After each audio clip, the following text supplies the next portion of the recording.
இருக்கக்கூடிய இந்த தூய்மை பணியாளர்கள் சங்கத்தின் பிரதிநிதிகளை அவர் வீட்டுக்கு அழைத்து தேநீர் அழைத்திருக்கிறார். இதுவும் பார்த்தீங்கன்னா கிட்டத்தட்ட இந்த பண்ணையார் மனப்பான்மை இதில் தெரியும். வீட்டுக்கு அழைத்து இவங்க டீ சாப்பிட்ட உடனே பிரஸ் ரிலீஸில் நான் அவர்களுக்கு நன்றி தெரிவிக்கும் விதமாக நான் அவர்களை அழைத்து இன்னைக்கு வீட்டில் இவங்கெல்லாம் சந்திச்சு தேநீர்லாம் கொடுத்தேன். போராட்டம் நடத்தும் போது நீ போய் கூப்பிட்டு டீ கொடுத்துருக்கணும். நீ உண்மையிலேயே யோக்கியமானவனாக இருந்தால், உண்மையிலேயே தூய்மை பணியாளர்கள் மீது அக்கறை இருந்திருந்தால், போராட்டம் நடத்திய பிரதிநிதிகளை அழைத்து உங்கள் வீட்டில் அமர வைத்து நீங்கள் தேநீர் கொடுத்து அவர்களோடு பேச்சுவார்த்தை நடத்தி அந்த போராட்டத்தை முடிவுக்கு கொண்டு வந்திருந்தால் நான் உங்களை வாழ்த்தியிருப்பேன். ஸோ இப்போ கூப்பிட்டாங்களா, கூப்பிட்டு டீ சாப்பிட்டாங்களா? அதில் காங்கிரஸ் கட்சி சார்பாக சென்னை மாநகராட்சி துப்புரவு தொழிலாளர்கள் ஊழியர்கள் சார்பாக காங்கிரஸ் கட்சி ஒரு தொழிற்சங்கம் வச்சிருக்கு. அதில் போய் சிஎம் கூட உட்காந்து டீ சாப்பிட்டது யாருன்னு கேட்டால் ஜெயக்குமார். இந்த ஜெயக்குமார் என்ற மனிதர் யார் என்று கேட்டால் சென்னை மாநகராட்சியில் இவர் ஒரு நிரந்தரமான சுத்திகரிப்பு தொழிலாளி. ஆனால் வேலையே போக மாட்டார். எப்போ பார்த்தாலும் செலுப்பந்தி கூடவே செலுப்பந்தி கொடுக்குற வாலியை பிடிச்சி சுற்றுவார். தமா சொல்ல உண்மையிலே வாலி பிடிச்சி சுற்றுவார். ஏன் இப்படி சொல்கிறேன் என்றால், இந்த ஜெயக்குமார் நமது வீட்டில் கழிவுநீர் ஊற்றி தாக்குதல் நடந்தது அல்லவா, அந்த தாக்குதலில் பிரைம் அக்யூஸ் ஜெயக்குமார். சம்பவம் நடந்த இடத்துல வாலியோடு வந்தது ஜெயக்குமார். சரியா?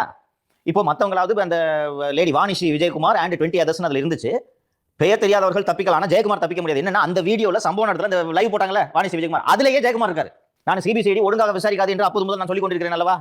சிபிசிஐடி இன்னைக்கு வரைக்கும் அவர்கள் தேடிக்கொண்டிருக்கிறார்கள். அப்படி தேடிக்கொண்டிருக்கிற நபர் சிஎம் வீட்டில் போயிட்டு சிஎம் கூட உட்காந்து டீ சாப்பிட்றான்னா, அப்போ சிபிசிஐடி எந்த லட்சணத்தில் தேடுது, எந்த லட்சணத்தில் விசாரணை நடத்துதுன்றது தெரியுதா?